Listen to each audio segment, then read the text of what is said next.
check for WHDH. Is that okay? Mic check for WHDH 7 News.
Non-speakers, yeah.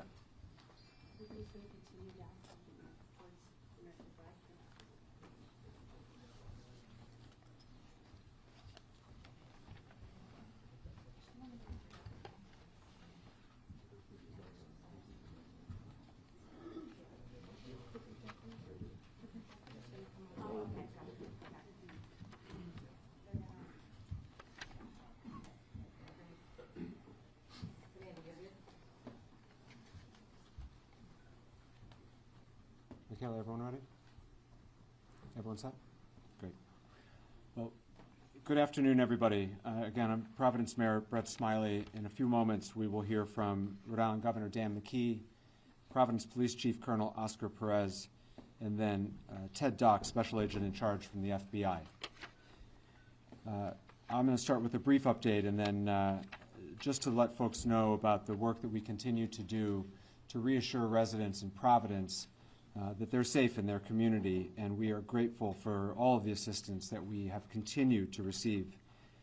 As we announced last night, we would be providing enhanced police coverage throughout the Brown community, throughout the East Side, and really throughout the city of Providence. And what residents and neighbors saw today was exactly that. There was specific enhanced coverage in Fox Point, Wayland Square, on Thayer Street, and on Hope Street, which are the commercial districts in the area. And I want to express the city's profound gratitude to the following departments who provided mutual assistance and additional coverage today. First and foremost, the Rhode Island State Police have been excellent partners, and I'm grateful for the governor of making sure that those resources are available to us here in Providence. But we were also assisted today by friends from neighboring communities here in Rhode Island, which is a terrific way in which our colleagues from throughout Rhode Island have been assisting. Today we had extra help from North Kingstown, North Providence, East Providence, Central Falls, and Pawtucket. Many other communities have offered to help, and we expect to take that help in the days to come. But through that mutual assistance of our neighboring communities, we were able to provide that additional coverage. Secondly, we were able to provide coverage to our schools today. We did have school here in Providence. I'm glad we had school today in Providence. We'll have school tomorrow in Providence.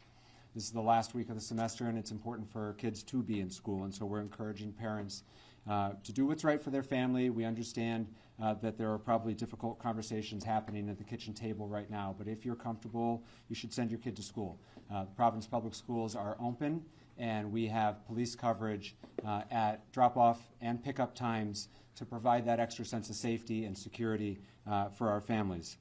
I spent the morning out at our schools too in the neighborhood to be there for our parents, and they certainly were glad to see an officer helping out. And so, as we've said many times, but it's important to continue to say we're so grateful for the tireless effort of law enforcement, not just to assist with the investigation, but to help all of us feel safe in our home.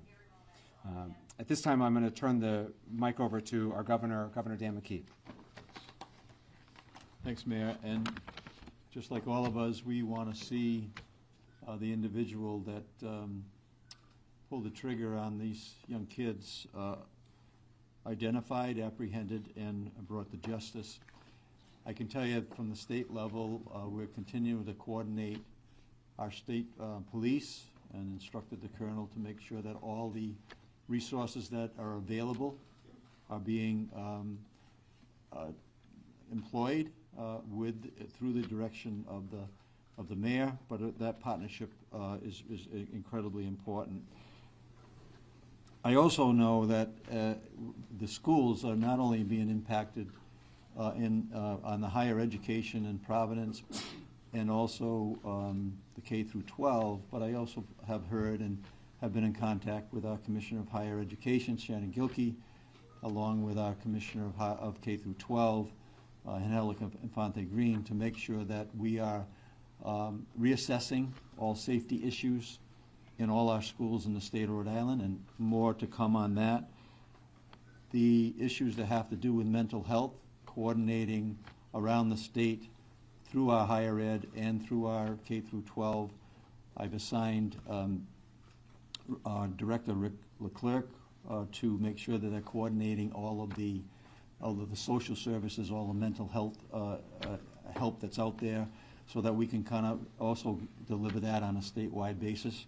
I was at Family Services Rhode Island today on Hope Street, and just seeing what they're doing, and it's being duplicated all around the state of Rhode Island. So I think it's important that we do everything we can out of the governor's office to support what's happening at Brown, the community of Brown, Providence, but also knowing that this is impacting on a statewide basis. So we're deploying that efforts to make the effort to let people know that we want to do everything we can so they can be safe and feel safe. And then finally, we want to make sure that all Rhode Islanders know that everything that is physically possible is being done, and partnering in with our federal, the FBI, our state law enforcement, and also the local law enforcement to bring an individual and identify and bring that person to justice. We also have been involved in communicating with the League of Cities and Towns today.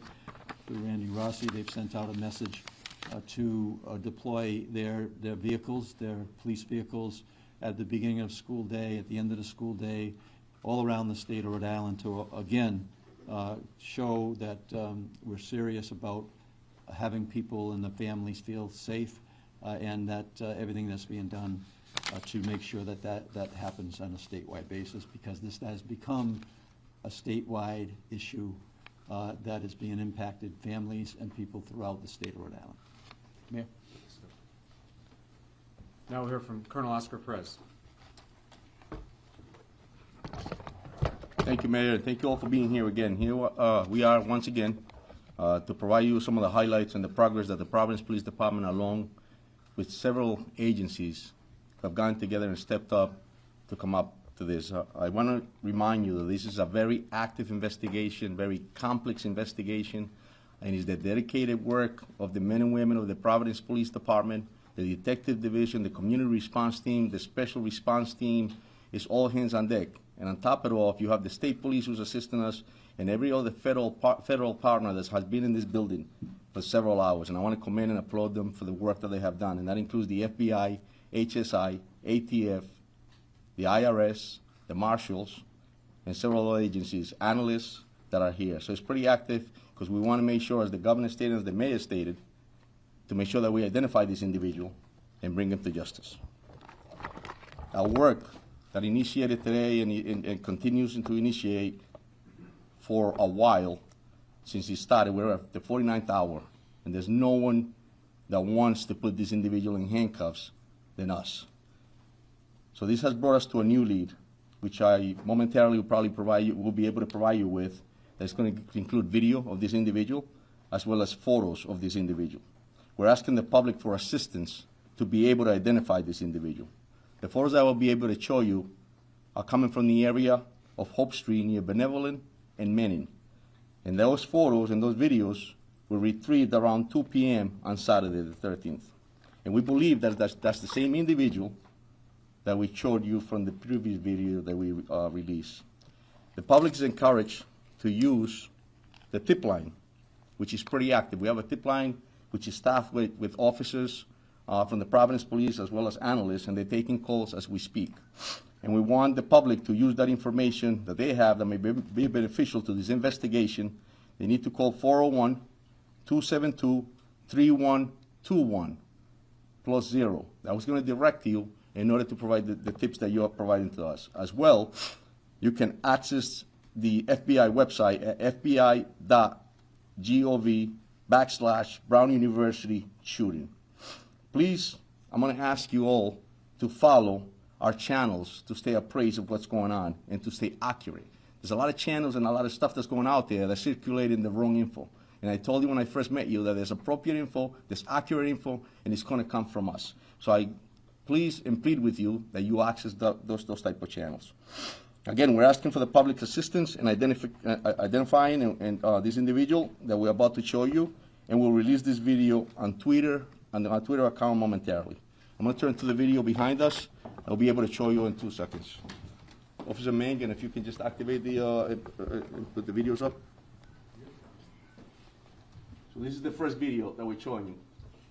This is the individual walking. It's on the sidewalk of Benevolent.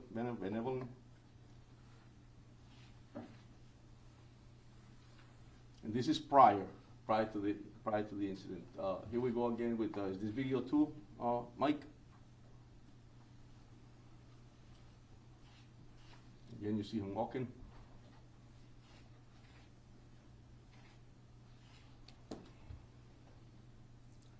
Move on to the third video.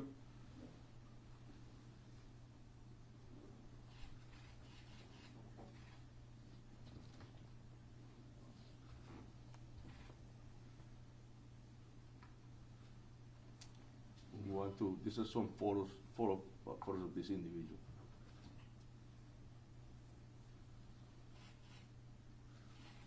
And they will all be time-stamped.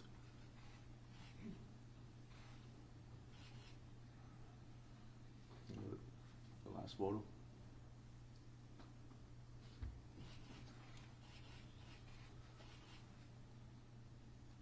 Thank you. So we'll be providing this as well, and I ask you all to please make sure you put them up, and then anybody in the public that has any info about this individual, we ask that you call our tip line, and we'll also have the numbers in the website listed.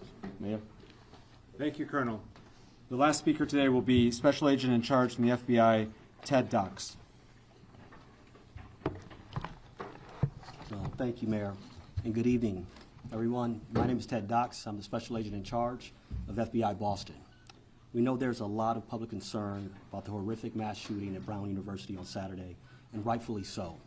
I can assure you that law enforcement team standing before you today has been working around the clock, 24/7, to ensure justice is fully served. While we mourn the devastating loss of the victims and those who were critically injured, the FBI and its partners are dedicated to honoring their memory through a meticulous investigation. Tonight, as Colonel Perez stated, we are renewing our call for the public's assistance in seeking any and all information about the shooter. No amount of information is too small or irrelevant. We are also here to announce the FBI is now offering a reward of $50,000 for information that can lead to the identification, the arrest, and the conviction of the individual responsible, who we believe to be armed and dangerous. We're asking everyone in Rhode Island and beyond to review the new images of the suspect, share them on social media, and come forward if you have any information. You can contact the FBI at 1-800-CALL-FBI or the tips provided by the police department at 401-272-3121, or you can also provide tips electronically and submit it to tips.fbi.gov. We're also doubling down on our efforts to obtain images and video of the shooter. Those can be submitted online at fbi.gov/Brown University shooting. Our agents and analysts are fully embedded with our law enforcement partners, including Providence and Rhode Island State Police. We are tracking down leads, canvassing neighborhoods, and developing intelligence. And right now, our evidence response teams remain on campus processing the scene. And folks from our lab from Quantico are documenting the trajectories of the bullets to reconstruct the scene. It's painstaking work, and we are asking the public to be patient as we continue to run down every lead so we can get victims, survivors, and their families, and all of you the answers you deserve. Thank you. Mayor, can you tell Chief Oscar to say a statement in Spanish, please, for Spanish media? Yes. Colonel. Gracias. Sí, verdaderamente estamos acá esta noche para demostrarles los highlights del progreso que hemos hecho en el departamento, y quiero identificar que es una colaboración del Departamento de la Policía de Providence, el personal de este departamento, también incluye las policías del Estado, obviamente los federales, partners de nosotros, como el FBI, el HSI, el ATF, el IRS y también la oficina de los Marshals también están incluidos. Acabamos de mostrar 3 videos los cuales depictan lo que es esta persona que estamos buscando, y le pedimos al público que verdaderamente, si ven estas imágenes y lo conocen a la persona, que llamen a los números que le acabamos de dar, y te los puedo dar cuando terminemos acá, para que ellos nos den esa información y así nosotros seguir tener la posibilidad de identificar a esta persona y traerlo a la justicia. Dan, go ahead. Hi, Mayor Dan Jady from NBC 10. I just want to ask a question. These videos and images were actually very good that you just showed. They were from the day before, and I'm just wondering, why didn't we release these a little bit earlier? Did you just get them today? And can you explain, because that's going to be a question from you. Of course, and that's a great question, Dan, and I'll tell you that it takes time. I've mentioned it before, that investigations are very complex. And when you're doing canvassing areas or when you're developing evidence, sometimes you get directed to another direction, and then that's what makes you go back to certain areas and continue to investigate. Here we are at the 49th hour, but I got to commend the dedication and professionalism of all of us that I mentioned earlier, because it's that passion to bring someone to justice that led us to get this info that we got today to be able to provide to you. Go ahead. CNN. Are you still leading the investigation? 1 second. With these images and videos, are you all going to distribute them to the media and distribute them? 100. And then, you are. Sorry, yes. Mr. Attorney General, yesterday you made it clear we didn't have an image of this person's face. Now these images show we do have this person's face. Is this going to be key in solving this case, which you seem very dedicated in doing? Yeah, look, I think, as I've said multiple times today, that these investigations are like threads that you pull on a garment, and some of them you pull and the garment doesn't open up, and other ones you pull and the garment comes undone. I think when you go out and get a better image of the person's face, that can only help the public, help us identify this person and confirm that they're the right person when that time comes. You know, the prosecutors today have been working with the law enforcement agents and police officers to advance this investigation, and I would describe today's work as making steady progress to identifying the person that we saw in the video that was released yesterday, and the sooner we can identify that person, the sooner we can, I think, blow this case open. But that's work that has to happen in the next 24 to 36 hours. Mayor, Colonel, led you to believe that there was no further threat to the community today. You mentioned yesterday that there was no additional evidence. Can you just expand upon that? Yeah, it's the same. It's the same as yesterday, which is ever since 4:05 on Saturday, which was when the first call came into Brown. There's been no new, credible, specific threat anywhere in the Providence community With having respect, anything. Mayor, there was no threats made prior to the shooting, so how can people feel safe with that information? The way in which we are trying to reassure our residents is through a noted, visible police presence throughout the community. It is going to be hard for my city to feel safe going forward. This has shaken us. That will be true tomorrow. I suspect that'll be true the day after the general convicts someone. This is a process to restore a sense of safety. But we're going to take those step at a time. And the first step in what we're trying to provide today, and which we did well with the assistance of our neighbors, and we're grateful for it, is a noted, visible police presence to provide some confidence for families that are taking their kids to school, people who have to get to work a shift. You know, I spent lunchtime today walking down Thayer Street. And for our guests, Thayer Street is the commercial district right adjacent to campus. And you know, I talked to one of the women at Antonio's, which some of you know is a pizza by the slice joint, and she said, you know, I didn't want to come to work today, but I needed to work. I needed to take the shift, and that's a very real thing happening in our community right now. But she noticed, and she appreciated the fact that there were patrolmen walking up and down Thayer Street. It made her feel a little bit better. And when she comes to work tomorrow, I hope she feels a little bit better after that. That's where we are right now in terms of restoring a sense of safety to the community. And that's what we're going to continue to try to do.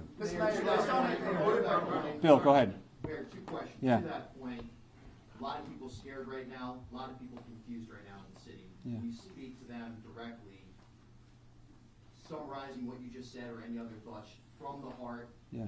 Your take right now is Providence safe. Yeah.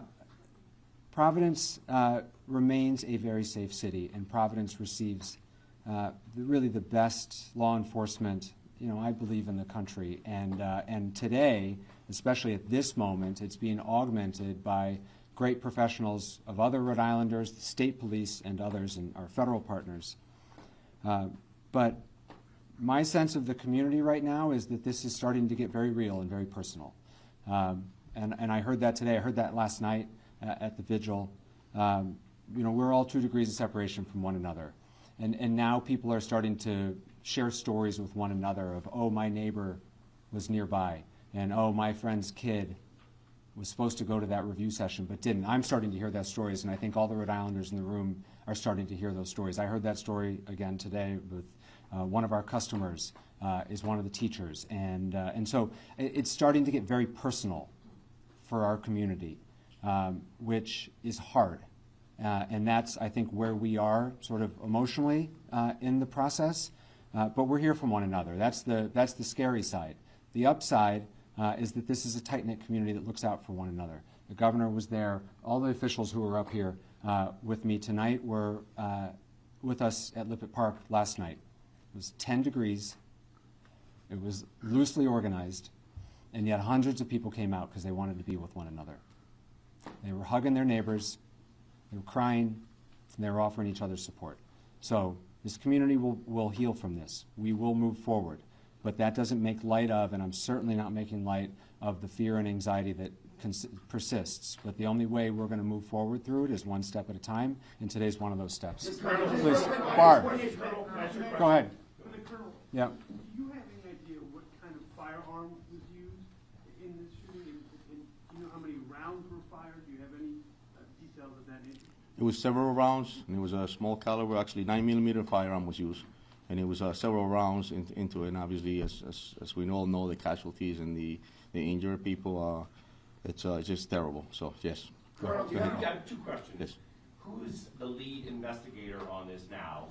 And secondly, what do you believe that a person of interest was doing in that video and those pictures that you obtained? Yes, so the first question, the lead is, obviously we're taking the lead, but we couldn't do this job without the assistance, as I mentioned, and collaboration of all the different agencies and municipalities. This is a team effort. This is important to us, as the mayor stated it has shocked the city, and a lot of people are concerned. So this is an effort to put handcuffs on somebody, and it takes a whole team to do that. My second question is, what do you think he was doing? Was he staking out the area? Because this was the day before the shootings, correct? Correct. And so, that's it. So, hours before, days before? So it was a few hours before, and I'll tell you that at this point, that's all we have. So it was a few hours before what he was doing. We'll be able to find out further once we continue to investigate. Go ahead. Go ahead, John. Go ahead, John. John DePietro, Road Patrol Live. Can you talk about, is it unusual to change the direction of an investigation as it's going on? That's a great question, John. I think that, all detectives throughout this nation and in the world understand that when you're investigating a case, it takes different paths. You start somewhere, you start here, and all of a sudden something else pops off and you're going in a different direction. And that's what happens. It's complex. And at the end of the day, you have to investigate. You have to pull every rock. You have to look at every video. You have to examine evidence. You have to check ballistics. It just takes a lot of work. You have to interview witnesses. And sometimes that takes you to a whole different path. And as a police officer and a detective, you have to make sure that you don't get into that tunnel vision in order to be able to get the right answer. So, yeah, they do change. Go ahead, Steph. Go ahead, Steph. What time passes, it'll be harder to make an arrest? I'll tell you, every minute counts. Every minute counts, but what doesn't stop is the dedication and professionalism of this department as well as our partners. So. Staff. Believe that any of the victims, whether the victims who died or the others, were targeted by this shooter, or that he was just shooting randomly and indiscriminately? That's all part of the investigation, Steph. Yeah, so we'll continue to investigate further. You also explained that the FBI today was searching in the bushes and kicking around the snow, or moving the snow on Waterman Street. We have known since Saturday that the potential suspect walked down Waterman Street. It was in the first video. Why would you be now looking in the bushes for something on Waterman Street 2 days later after it snowed? So I just answered John the same question on how investigations, they turn and lead you in a different direction. We might have used all our energies in the first few days to investigate something, and here we are now heading back to that same place to continue to investigate, and that's why you saw that, because the investigations change on a daily basis. An example of the 911 call or emergency calls that came in, when the first 911 calls to come in, were those dispatched by Brown University Police or Providence Police? It was dispatched by the 911 center, and yes, we responded immediately within minutes. You saw the Providence police cruiser pulling up. So Providence has been an investigator on this from the That's correct. Patrick, have you received any leads or indication on whether this was personally motivated, political, or otherwise? Are there any threats to Brown that they have turned over that would give us an indication of why this might have happened? It's a great question, and that's something that we're all asking ourselves, and we'll continue to investigate to be able to get that answer. In front here. Do you have reason to believe that this person is no longer in the community? Because can you continue to try to reassure the public that they are safe, but you also just said that this person you believe is armed and dangerous, so how can those be true? Well, yeah, right, and that's something that's unknown, but like the mayor stated, I'll tell you that we have enhanced enforcement in that area. We have, Steph stated earlier, we have a lot of officers in the area, so in that sense, it's going to be safe. But however, as well, I just want to remind the community that our priority in law enforcement and in the city is to keep our constituents safe, keep them informed, and to keep them committed, to understand that we're a professional, we're dedicated, we're going to put somebody in handcuffs, and we're going to continue to do this job. So I want to know. Reason to believe that they are no longer in this community? That's something that we're continuing to investigate. Just real quick, Tom Quinlan, WPRO. On the trajectory of where this guy went from the video that you saw, where is the last place that you would you have clear video of seeing him? Is it like, are you still getting video from houses in that area? And Colonel Weaver, just real quick, in terms of the state's response, how much enforced patrol? We know about the enforced patrol in Providence, but are you putting throughout the state to keep the highways, keep an eye on the highways? We have increased our patrols throughout the state, and we will respond accordingly to any requests for additional assistance. This is a collaborative effort, not only from our uniform division, but also our detective bureau is embedded here with Providence and our federal partners, and we will not stop until we find out who the suspect is and bring them to justice. Question for Attorney General. I just want to clarify something because it seems that we're a little confused as far as the video itself says 2 p.m. It was the day off, 2 hours prior. So where 2 p.m. So yes. where's the last house that you actually have video Just from? let me just finish with the. Go ahead. Thanks, Tim. Where's the last video that you actually have video from in that It's area? it's in the vicinity of Hope Street between Benevolent and Manning Street. That's before the shooting? That's correct. Yes. 2 hours, right? 2 hours prior. Yes. My turn. Dan, relax.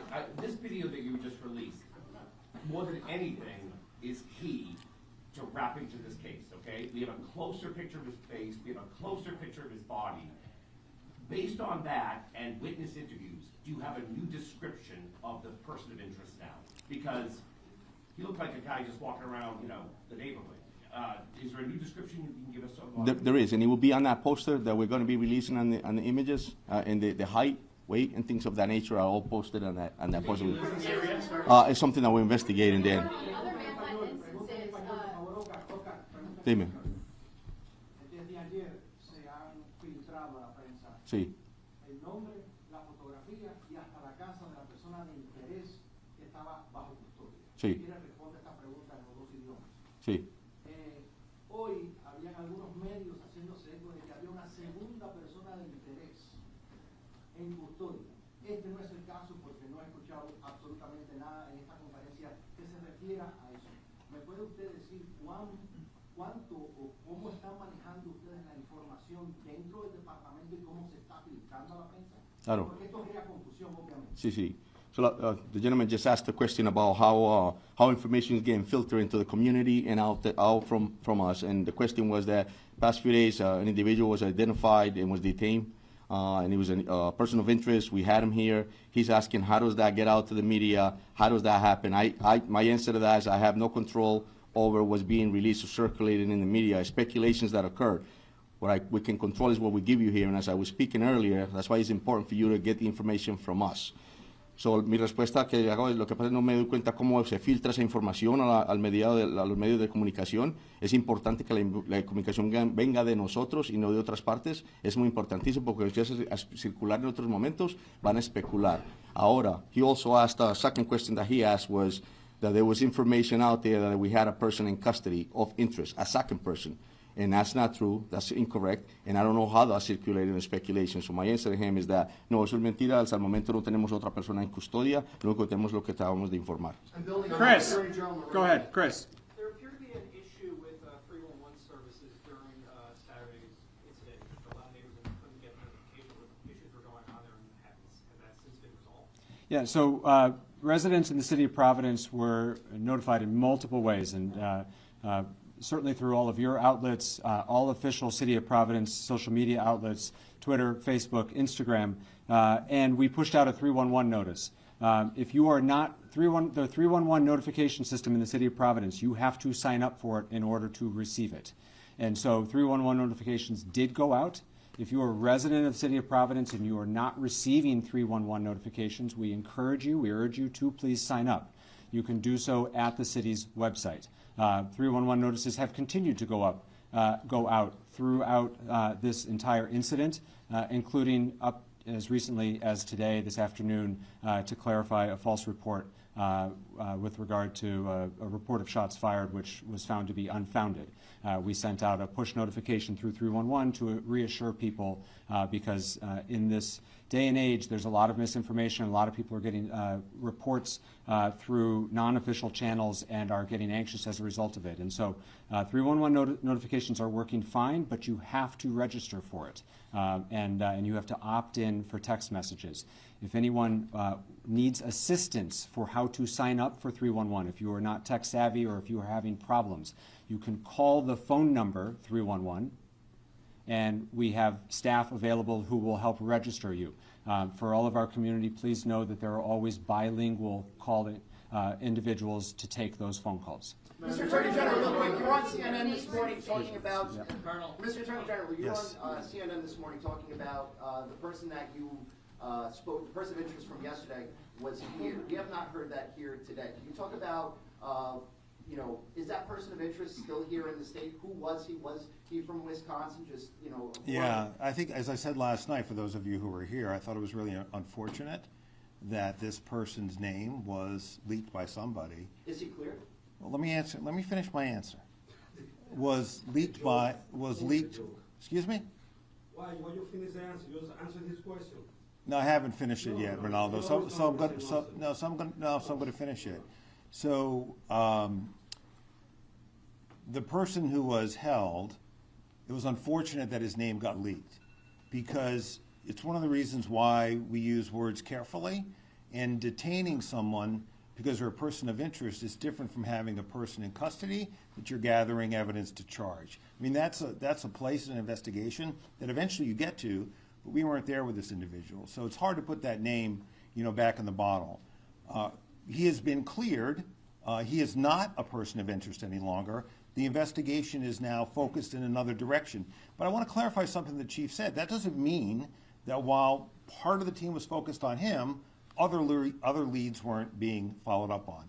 What's critical here is that we reconstruct, and the police know this, our prosecutors are working with them. It's critical that we reconstruct this man's movements, both before and afterwards. My hope is that we will eventually have that pattern. But when you ask staff why are they looking in particular areas, where he was and what his movements are developing as we obtain additional evidence. So that can't explain why people are looking somewhere today as opposed to 2 days ago. We're learning more about his movements as we gather additional video evidence.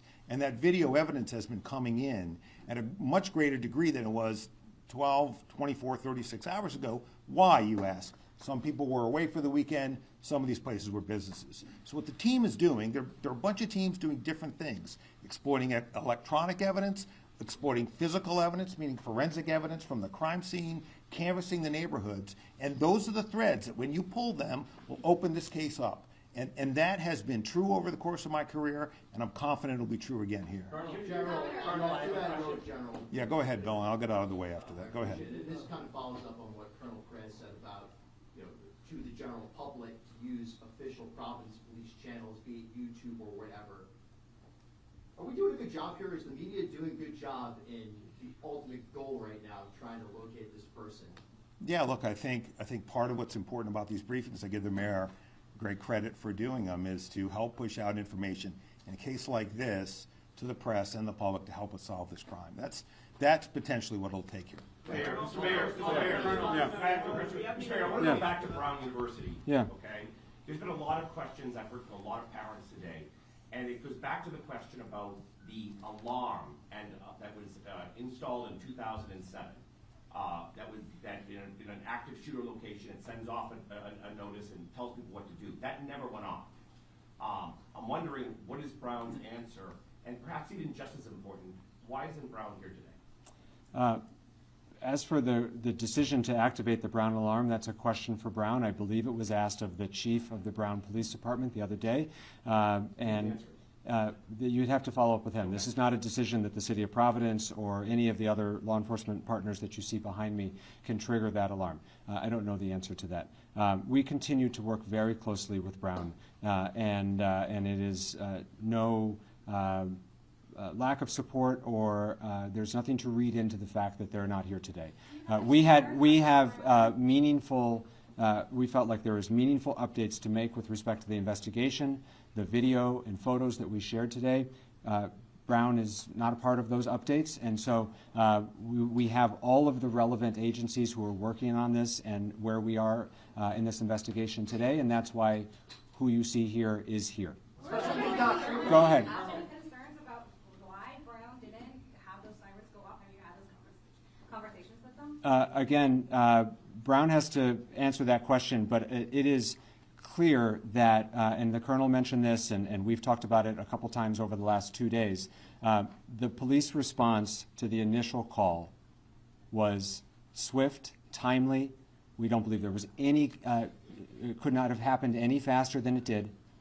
And so I can't speak to, honestly, don't know a lot about their alarm system, and you'd have to ask them about it. But in terms of our response, it was nearly immediately. There's a lot of presence in that area, and Brown PD responded very quickly. In all due respect, Mayor, we can't ask Brown if they don't show up. Well, you have their contact information, and I would encourage you to reach out. Please, straight back. I'm sorry. Do you have any update on the victims who are still hospitalized? Have you spoken with any of them or their families? I don't. There's no degrading of their condition, but I don't have the latest status of them. I've not spoken to them since yesterday, although I know other people have, and we're happy to try to get you an update for our next update. John. That Brown is to blame here, saying that the onus of this tragedy is on the school itself. Do you think that's a fair criticism? Do you disagree with what the president is saying in response to the shooting, sir? Who's the question for? I'm sorry. For Governor McKee. Repeat the question, please. President Donald Trump has said that Brown University is to blame for this shooting, saying it's the school's problem. Is that a fair criticism, or do you disagree with what the president? I don't think it's fair criticism. Colonel. Can you expand on that, sir? Why not? Because Brown University is not collaborating with you guys. You're lying to the press over here. They have facial recognition. We know that because they follow the students, they follow everybody in the neighborhood. We've been in conversations. They need to release that data so everybody know who the guy in the video. We got the video Saturday. Why you guys release the video today? I think I answered the question. All right, guys. Listen, John, please, just for a second. A couple things. First of all, Brown University and Brown Public Safety, Brown Police Department has been a close collaborator throughout this process. I do not accept that criticism. Secondly, everyone you see behind us, we've all been working for now 49 hours. We're tired. We're serious about the task at hand. I know all of you have been working very hard, and I suspect all of you are just as tired. The press has been a great partner in pushing out relevant, factual, timely information, and we are grateful for that.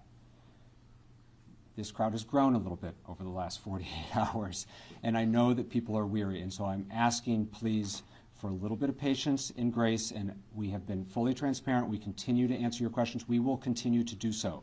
But the best way to inform the public and to ask for their help is for these opportunities to not degrade into baseless accusations, and we will point them out when we hear them. John, go ahead, please. Colonel, we learned, you revealed that the shooter used a 9mm. Now, there's a report the shooter yelled something right before his shot came in. Can you tell us what that was? Yeah, it's part of the investigation, John, and we'll, yeah. Now, the only reason I ask that, though, is, for instance, like with the Unabomber, his brother recognized the writing. So it's possible a friend or family member might recognize if the person said something that was significant.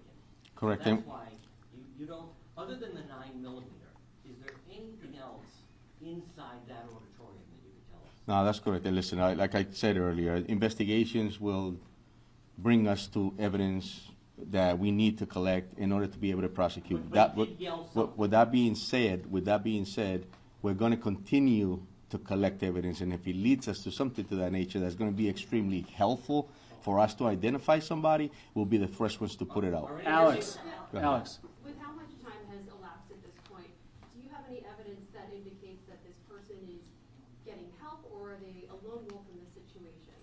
Yeah, so we'll continue. Those are great questions, Alex, and I think that's something for us to continue to investigate. This is active and it's complex, and so that we may have an answer to that they by themselves, but that's not something that we have ruled out, and we won't do that. So to the left here, please.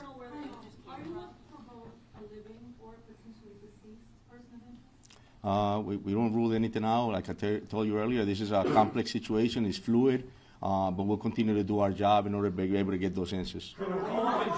Straight back, please, back. You were describing the suspect, of course, the Uber, as someone in his 30s, and then you say 20s. From what you've seen, the picture that you've seen, can you now, through FBI profiling that's been done, give us a better age and whether or not he has any connection at this point, 49 hours later, to that classroom, that lecture hall, and to the Brown University campus? Can you say that lecture hall was targeted? Because he didn't, we saw the video of him going around the neighborhood that you just showed us, but he didn't go anywhere else into that campus. So can you say that that classroom was targeted?